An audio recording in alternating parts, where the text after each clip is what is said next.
ಕಿಕ್ಕೇರಿಯ ವಸಂತೋತ್ಸವ ರಾಜ್ಯದಲ್ಲೇ ವಿಶಿಷ್ಟ.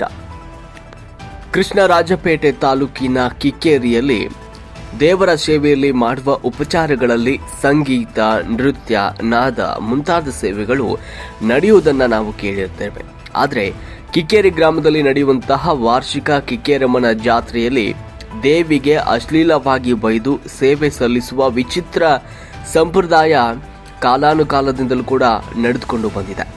ಇಲ್ಲಿನ ಕಿಕ್ಕೇರಮ್ಮ ಕೆರೆಯ ಮುಂಭಾಗದಲ್ಲಿ ಯುಗಾದಿ ಹಬ್ಬದ ದಿನದಿಂದಲೇ ರಥೋತ್ಸವ ಕಾರ್ಯಕ್ರಮಗಳು ಆರಂಭವಾಗುತ್ತವೆ. ಯುಗಾದಿ ಕಳೆದ 7ನೇ ದಿನವಾದ ಏಪ್ರಿಲ್ 15ರ ಸೋಮವಾರದಂದು ಸಂಜೆ 4:30 ಕಿಕ್ಕೇರಮ್ಮನವರ ರಥೋತ್ಸವ ಅದ್ದೂರಿಯಾಗಿ ನಡೆಯಿತು. ಮಂಗಳವಾರ ರಾತ್ರಿ 8 ಗಂಟೆಗೆ ಹೂವಿನ ಪಲ್ಲಕ್ಕಿ ಉತ್ಸವ ಹಾಗೂ ಸಾಂಸ್ಕೃತಿಕ ಕಾರ್ಯಕ್ರಮಗಳು ವಿಶಿಷ್ಟವಾಗಿ ನಡೆದವು. ಅಲ್ಲದೆ ಬುಧವಾರದಂದು ಮಧ್ಯಾಹ್ನ 2 ಗಂಟೆಗೆ ನಡೆಯುವ ಜನಪದ ವಿಶಿಷ್ಟತೆಯ ವಸಂತೋತ್ಸವ ಅಂದರೆ ವಸಂತ ದೇವರ ಕುಣಿತ ವಸಂತ ಋತು ಆಗಮನದ ಸಂಕೇತವಾಗಿ ನಡೆಯುತ್ತೆ. ಆದರೂ ಕಿಕ್ಕೇರಿಯಲ್ಲಿನ ಲಕ್ಷ್ಮೀ ನರಸಿಂಹಸ್ವಾಮಿ ದೇವಾಲಯದ ಮುಂದೆ ನಡೆಯುವ ಆಚರಣೆ ರಾಜ್ಯದ ಬೇರೆಲ್ಲೂ ನಡೆಯೋದಿಲ್ಲ. ಯಾಕಂದರೆ ಇದು ತುಂಬ ವಿಶೇಷವಾಗಿರುತ್ತೆ. ಯಾಕಂದರೆ ಪೂಜಾರಿಯೊಬ್ಬ ಪುರುಷನ ಗುಪ್ತಾಂಗದ ಮಾದರಿಯನ್ನು ಅಳವಡಿಸಿಕೊಂಡು ಪೂಜಾ ಕಾರ್ಯವನ್ನು ನೆರವೇರಿಸಿ ದೇವಾಲಯದ ಮುಂದೆ ಸುತ್ತಿ ಬರುತ್ತಾನೆ. ಸಂತಾನ ಇಲ್ಲದ ಮಹಿಳೆಯರು ಈತನನ್ನು ನೋಡಿದರೆ ಸಂತಾನ ಪ್ರಾಪ್ತಿಯಾಗುತ್ತೆ ಎನ್ನುವಂಥ ನಂಬಿಕೆ ಇಲ್ಲಿಯ ಜನರದಾಗಿದೆ. ಹಿಂದಿನ ಕಾಲದಿಂದಲೂ ಕೂಡ ಈ ಒಂದು ನಂಬಿಕೆ ಗಟ್ಟಿಯಾಗಿದೆ. ಲಕ್ಷ್ಮೀ ದೇವಿಯು ತನ್ನ ಪತಿ ನರಸಿಂಹಸ್ವಾಮಿಯನ್ನ ಸೇರಲು ನಿರಾಕರಿಸ್ತಾಳೆ ಎಂಬ ಕಾರಣಕ್ಕೆ ಜನರೆಲ್ಲ ಸೇರಿ ಕಿಕ್ಕೇರಮ್ಮ ದೇವಿಗೆ ಮನಬಂದಂತೆ ಅವಾಚ್ಯ ಶಬ್ದಗಳಿಂದ ಎತ್ತರದ ದನಿಯಲ್ಲಿ ನಿಂದಿಸುವ ವಿಚಿತ್ರವನ್ನ ಕಿಕ್ಕೇರಿ ಗ್ರಾಮದಲ್ಲಿ ನಾವು ಕಾಣಬಹುದು. ಕಿಕ್ಕೇರಮ್ಮನ ರಥೋತ್ಸವದಲ್ಲಿ ಪಾಲ್ಗೊಳ್ಳುವ ಜನರು ಲಕ್ಷ್ಮೀ ದೇವಿಗೆ ಬೈದು ನರಸಿಂಹಸ್ವಾಮಿಯನ್ನ ಸೇರುವಂತೆ ಒತ್ತಾಯಪಡಿಸುವ ವಿಶಿಷ್ಟ ಆಚರಣೆ ಇಂದಿಗೂ ಕೂಡ ಇಲ್ಲಿ ನಾವು ಕಾಣಬಹುದು. ಆದರೆ ಇದನ್ನ ಪಾರಂಪರಿಕವಾಗಿ ನಡೆಸಿಕೊಂಡು ಬಂದಿರುವ ಈ ಭಾಗದ ಜನರು ಅಶ್ಲೀಲ ಪದ ಬಳಸಿ ಬೈಯಲು ತಾ ಮುಂದು ನಾ ಮುಂದು ಅಂತ ಮುನ್ನುಗ್ತಾರೆ. ಪುರುಷರು, ಮಹಿಳೆಯರು, ಮಕ್ಕಳು ಎಲ್ಲರೂ ನೆರೆದಿರುವ ಸಂದರ್ಭದಲ್ಲಿ ಕಿಕ್ಕೇರಮ್ಮ ದೇವಿಯನ್ನ ಬೈದು ಗಂಡನ ಮನೆಗೆ ಕಳುಹಿಸುವುದೇ ಈ ಒಂದು ಜನಪದ ಉತ್ಸವದ ಉದ್ದೇಶ ಎನ್ನುತ್ತಾರೆ ಇಲ್ಲಿನ ಜನರು. ವರದಿ ಮಹೇಶ್ ಕರೋಟಿ, ಸುದ್ದಿ 9 ಟಿವಿ, KR ಪೇಟೆ.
ಮೇಲಡಿಕೆ ಹಾಟು ಹರಿತಲ್ಲೋ ಹೊರಕ್ಕೆ ರೀಗಂತ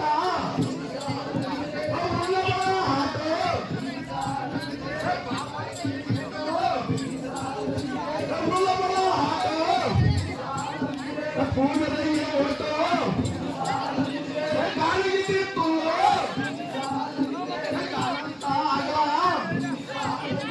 ಗಾಳಿಗಿತ್ತ ಆಗಲ್ಲ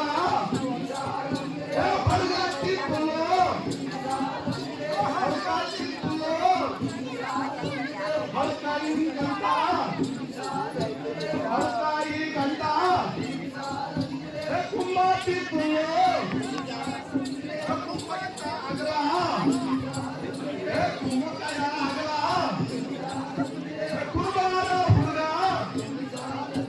ಮೇಲಡಿಕೆ ದಾರೆ ತುಂಬಿಸ ಬಂದಿರೆ ಪರವಾಗಿ ತುಂಡೆ ಕಡಿಗಾರಿ ತಾವು ಪರವಾಗಿ ತುಂಡೆ ಕಡಿಗಾರಿ ತಾವು